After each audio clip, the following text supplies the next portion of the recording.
Do mediodía toca xa abrir páxina de saúde. Cando falamos de doenzas do estómago, todos sempre nos alarmamos porque moitas veces non son fáciles de detectar, de porlles nome. Hoxe falamos de unha que, a verdade, pois está correndo como a pólvora polas redes sociais, que se chama SIBO.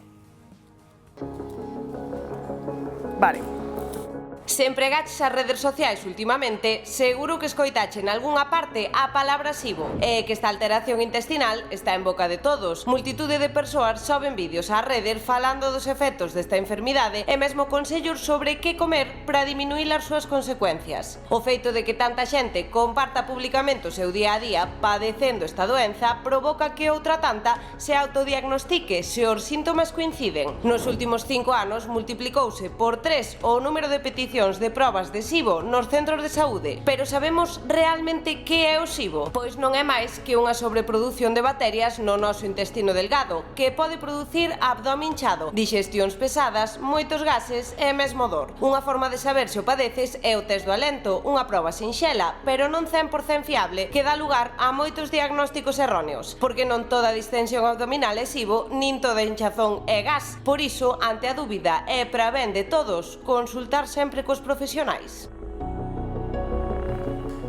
Bueno, pois aquí vos a consultarlle xa directamente a Héctor Castiñeira. Xa nos explicaron no vídeo que é, non? Ese sobrecrecemento bacteriano. Claro, cales serían entón os síntomas? Por se alguén nos está vendo na casa que diga, ui, isto como se manifesta? Claro, o problema é que os síntomas pódense confundir con moitas cousas. Temos por aí unha listaxe preparada con todas eses síntomas para que na casa pois podamos ver un pouco cales serían, non? O primeiro sería esa hinchazón que veíamos no vídeo, non? Esa hinchazón abdominal, esa distensión, pero que hai máis, tamén temos acidez, tamén temos diarrea, tamén temos eses cólicos intestinais que son tan habituais. Entón, claro, se falamos desto, que os temos todos por aquí neste listado, decimos, bueno, igual lo teño eu, pero eu tamén, porque claro, pódese confundir co intestino irritable que falábamos un día, pódese confundir tamén coa intolerancia á lactosa. Todos estes síntomas poden ser de SIBO, pero tamén poden ser de máis cousas. Por eso, non hai que diagnosticarse nunca na casa vendo estes síntomas así nunha listaxe ou nas redes sociais, senón que hai que facer unha proba para ver se realmente o temos ou non o temos.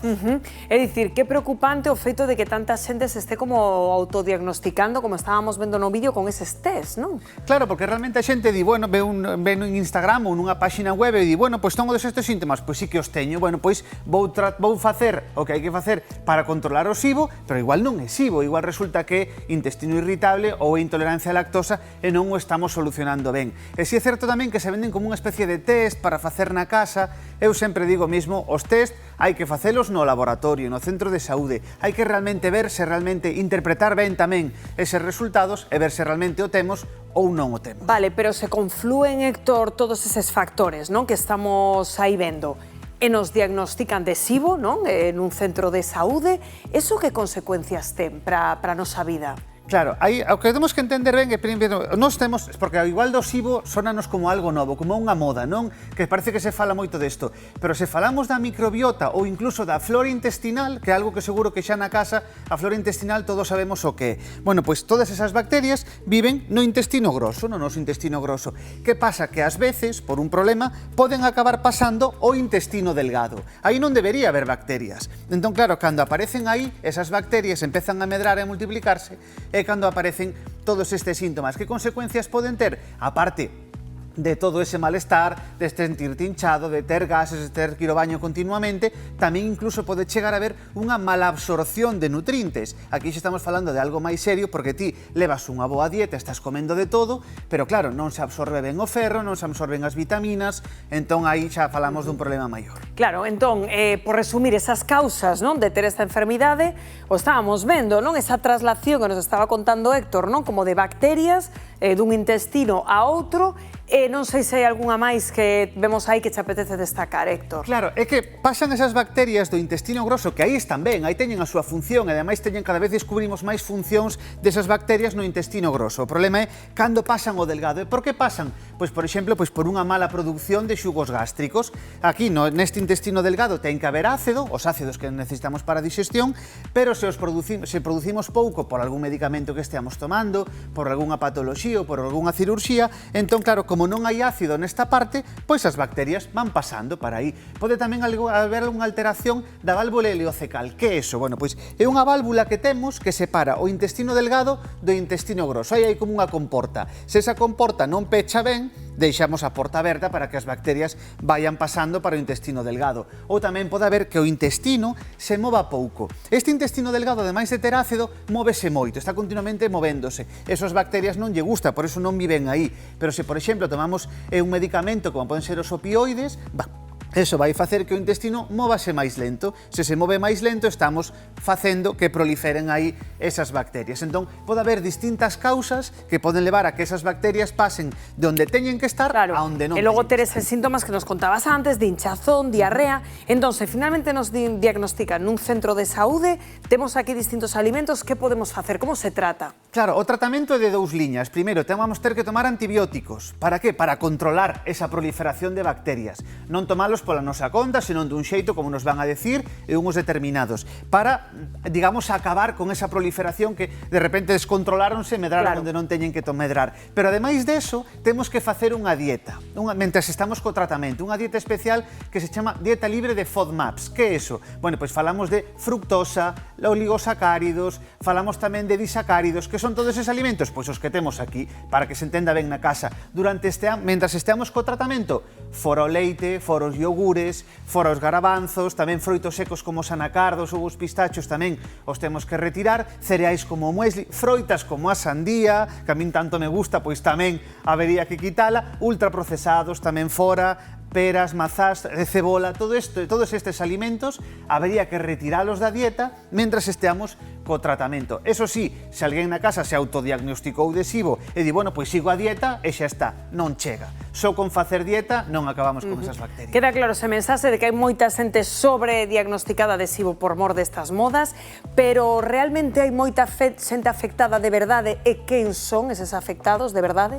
Pois a verdade é que sí que hai bastantes bastantes persoas afectadas, e é certo que non temos un dato como tal exacto, nin tampouco temos todavía un perfil, porque sí é certo que cada vez son enfermidades que se van estudiando máis e que moitas veces por descoñecemento non se diagnostican porque a xente non o consulta. Bueno, sempre me sentín mal, caeríame algo mal, ou incluso se confunden con outras enfermidades, pero sí é certo que cada vez temos máis diagnóstico de SIBO e cada vez se vai tratando mellor e se vai coñecendo un pouquiño máis esas causas e se vai tratando con máis acerto. Pois seguro que todos na casa atentos como sempre a isto que nos estás contando. Creo que temos dúbidas de WhatsApp para ti, Héctor, sobre este asunto, así que imos ver que nos preguntan os espectadores.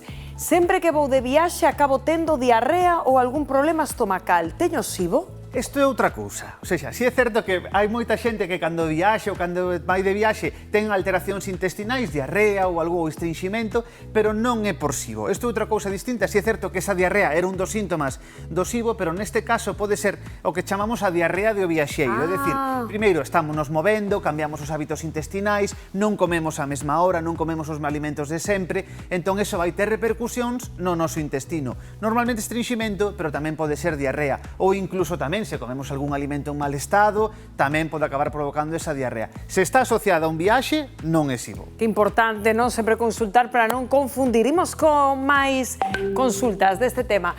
Acaban de diagnosticarme SIBO e dixéronme que os probióticos eran bons. Debería tomalos? Pois sí, a verdade é que sí que poden axudar. Si é certo que eses probióticos o que van facer, eses probióticos o que conteñen son bacterias que digamos que son bons para o noso organismo, non? E o que van facer é tratar de controlar esa flora que temos aí, esa microbiota ou esa flora intestinal, chamémoslle como quera, pero é o mesmo, controlar esas poboacións para que ningunha se desmande, o sea, que ten sentido, e creza ¿no? máis que outra. Pero si é certo que hai que seguir o tratamento que estábamos falando, isto pode axudar tamén. E non abusar dos probióticos, como xa nos contaches aquí no termómetro. Imos con máis dúbidas que nos mandades. A ver, Calentra, encontrei unha páxina en internet, perigo, onde venden test de SIBO para facer na casa. Son fiables? Venden moito, incluso vimos atopar moito influencer nas redes sociais de compra este test de SIBO con este desconto que che dou eu. Aí non nos fiemos de nada de todo eso. O test de SIBO para facer na casa non son fiables. Hai que facer o test nun laboratorio, interpretar tamén cun profesional ese laboratorio, non interpretalo na casa co resultado que te chega, senón que hai que facer as cousas ben. Falamos de saúde, non falamos de mercar unhas cortinas ou un ventilador. Falamos de algo que ten directamente incidencia sobre a nosa saúde, así que os profesionales profesionais sempre. Totalmente. Imos co última consulta que nos chega para Héctor sobre este tema. Mandaronme facer unha dieta web FODMAP para os problemas do SIBO, atacando teño que seguila. Pois a dieta FODMAP é esa dieta que estábamos con todos estes alimentos, esto, que todo anda. isto é unha dieta libre de todos estes alimentos, dos elementos FODMAP. Hai que palabras aprendemos, aquí no por termómetro. eso trouxemos os alimentos para que se entendera ben, porque estas son as siglas en inglés de fructosa, oligosacáridos, disacáridos, bueno, todos estes alimentos que temos aquí. Que si é certo que durante o tratamento hai que eliminalos da nosa dieta, pero non para sempre, claro. Nós necesitamos todos estes nutrientes. Mentras esteamos tratando, por eso hai que acudir sempre a un profesional para saber cando empezar e cando parar con estas dietas. Claro. Así que nada, atacando mentras dure o tratamento e o que che diga o profesional. E logo a comer sandía outra vez. Bueno, ai Dios mío, o que pasa cas modas e coas redes sociais, porque a ver, aparellado un pouco a isto do que estamos a falar, resulta que agora, como todo o mundo quere ter coláxeno, como todo o mundo quere ter proteínas,